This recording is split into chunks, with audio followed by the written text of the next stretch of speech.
Shalom Berajá, vamos a hablar la historia de los hebreos en Cuba. Ahora en este capítulo número 14 continuamos con la United Hebrew Congregation. Vamos a hablar sobre dos personas importantes dentro de la United Hebrew Congregation y vamos a hacer también un resumen de toda la labor que hizo la United Hebrew Congregation en cuanto a la educación, que también resulta sumamente importante. Vamos a hablar primeramente sobre el rabino Benjamin Lowell. El rabino Lowell arribó en septiembre de 1951 a la United Hebrew Congregation. La congregación parecía estar bajo una gran desilusión en aquella época. Habían varios efectos que ya habíamos visto, de que este fondo para hacer el edificio como tal, las ideas que no se habían cuajado, el espacio vital que ellos querían tener, que no lo habían podido realmente llegar a la práctica. Los servicios religiosos también habían decaído y existía una atmósfera de insatisfacción sin una explicación de lo que andaba mal. La personalidad del nuevo rabino puso un rápido freno a esta difícil situación. Su alto sentido del humor, camaradería, su encanto y erudición han contribuido a construir la unanimidad bajo una tutela amigable.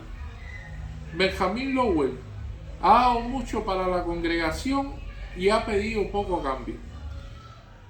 Nunca necesitó ayuda porque poseía las habilidades necesarias para resolver los problemas.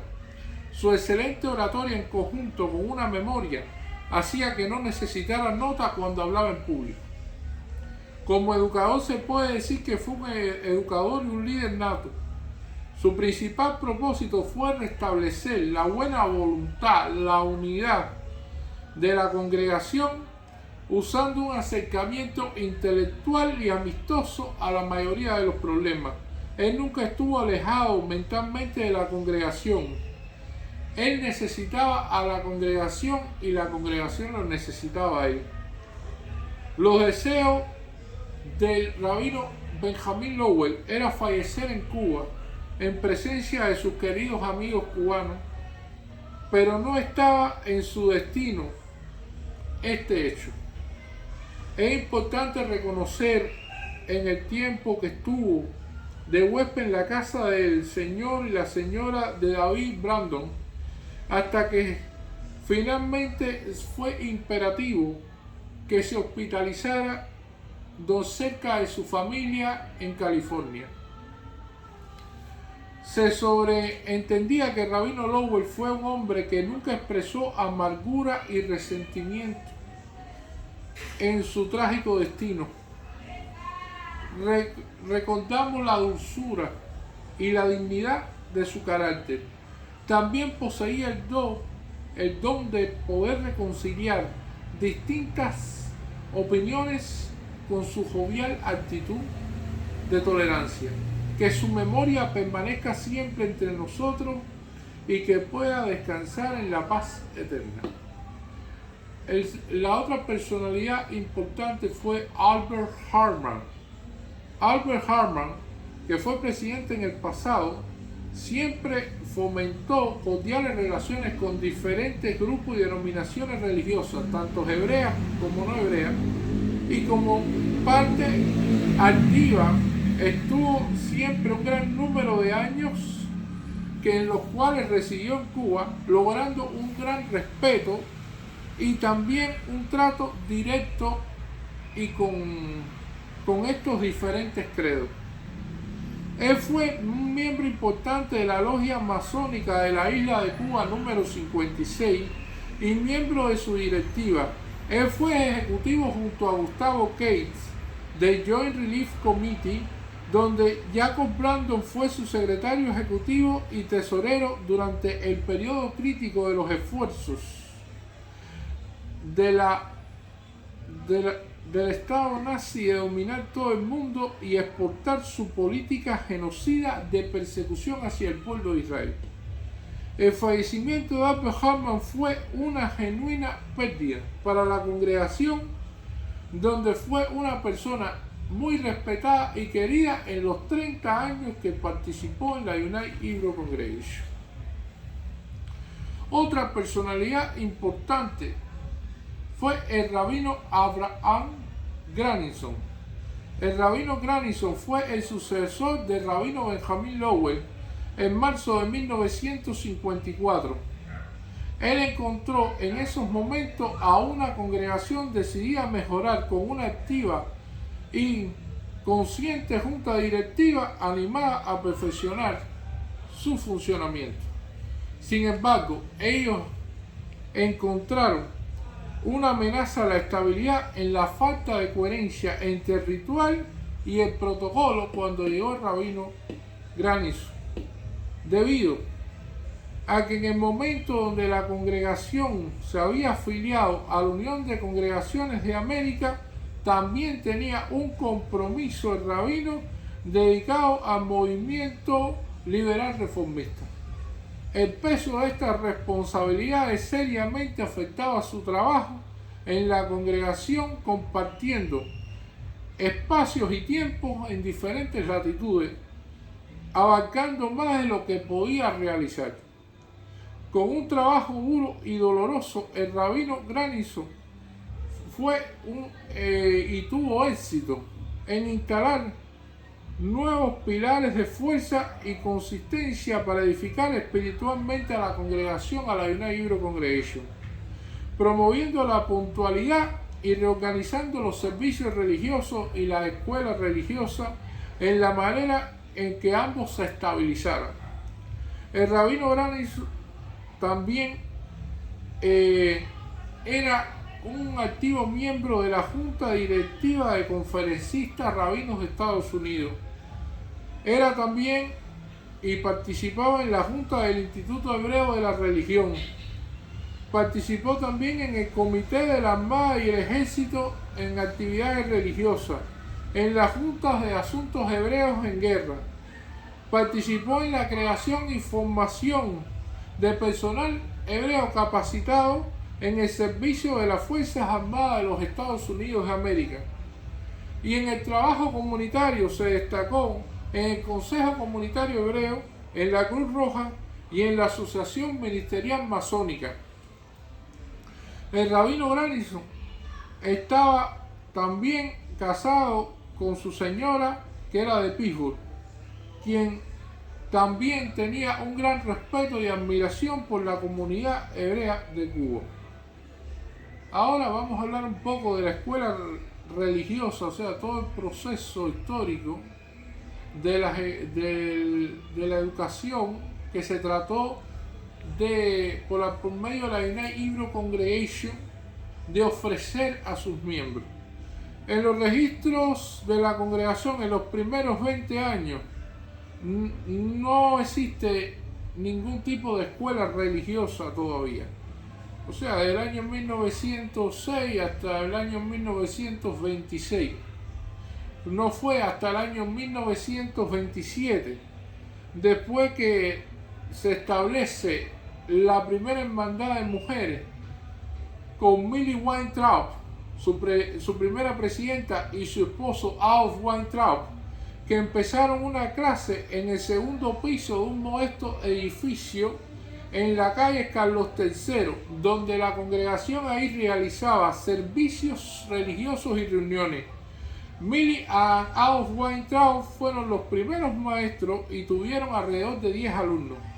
Estaban inmensamente en varias tareas, como el mantenimiento del cementerio, y que también el cementerio no se volviera una carga pública para la United Hebrew Congregation, la formación de la sociedad extra y la unión del centro macabeo, que fue consumada bajo su liderazgo, el cuidado y la supervisión de ola tras ola de los distintos emigrantes que escapaban del antisemitismo creciente en Europa.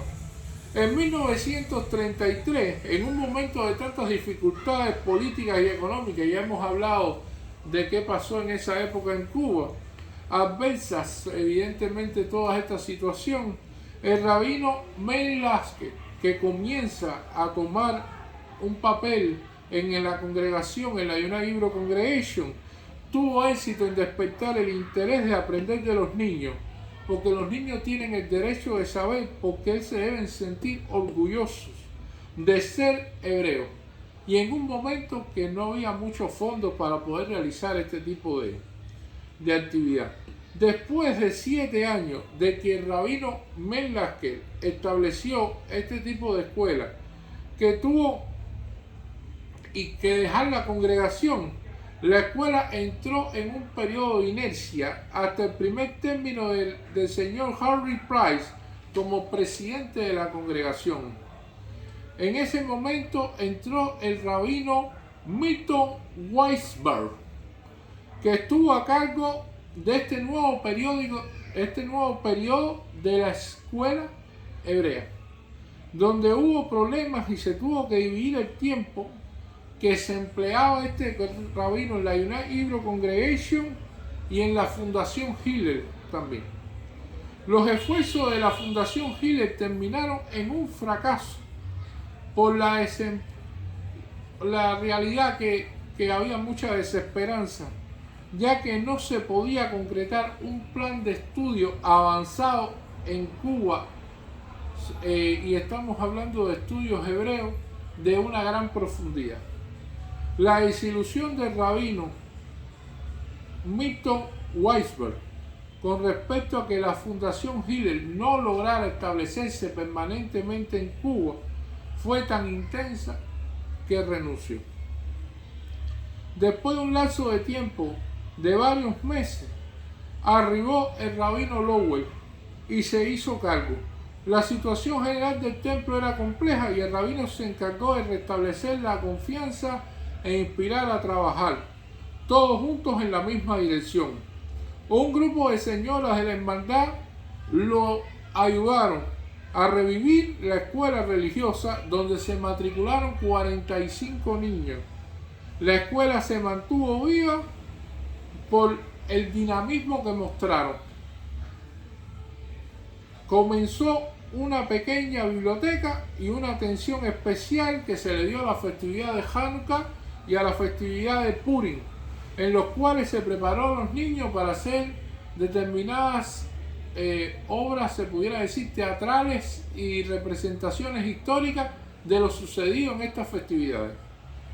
También preparó un grupo de niños con determinadas danzas y bailes hebreos de 5 a 8 años, pero no era todavía una organización con una sistematización. El rabino Lowell enseñaba a los mayores, mientras que las señoras de la hermandad enseñaban a los niños más pequeños. Y también se establecieron salarios básicos para los profesores. Después, cuando aparece el rabino Graninson, que lo habíamos visto en el año 1954, se pudo obtener un presupuesto para que funcionara de manera estable la escuela hebrea, con su propia independencia, y se establecieron las siguientes personas como staff de la escuela: el rabino Graninson como director, Nancy Nopka como segunda directora, Rose Graninson como maestra voluntaria, Raquel Watts como maestra, Bert Price como maestra, Gloria Shapiro maestra, Leila Hart maestra y Arda Salomon como maestra también. Y se vio la prosperidad de este proyecto escolar dentro de la comunidad de la United Hebrew Congregation. En el año 1954, cuando empezó el rabino Graninson, habían 54 alumnos. En el año 1955 habían 64 alumnos y en el año 1956 se habían logrado 85 alumnos.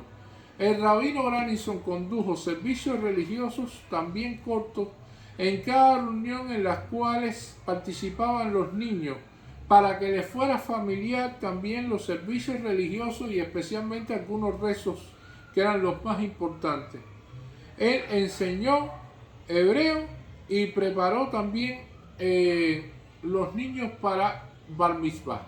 Eso fue otra de las labores que él hizo. Y así es un breve resumen de todos los esfuerzos que hizo la United Hebrew Congregation para darle educación a sus mispales, a las personas que eran miembros como tal de esta congregación. Y bueno, continuaremos ya para el próximo capítulo, finalizando sobre la United Hebrew Congregation, para entonces retomar la historia y continuar después del año 1906, que fue lo que sucedió con la historia de los hebreos en Cuba. Muchas gracias.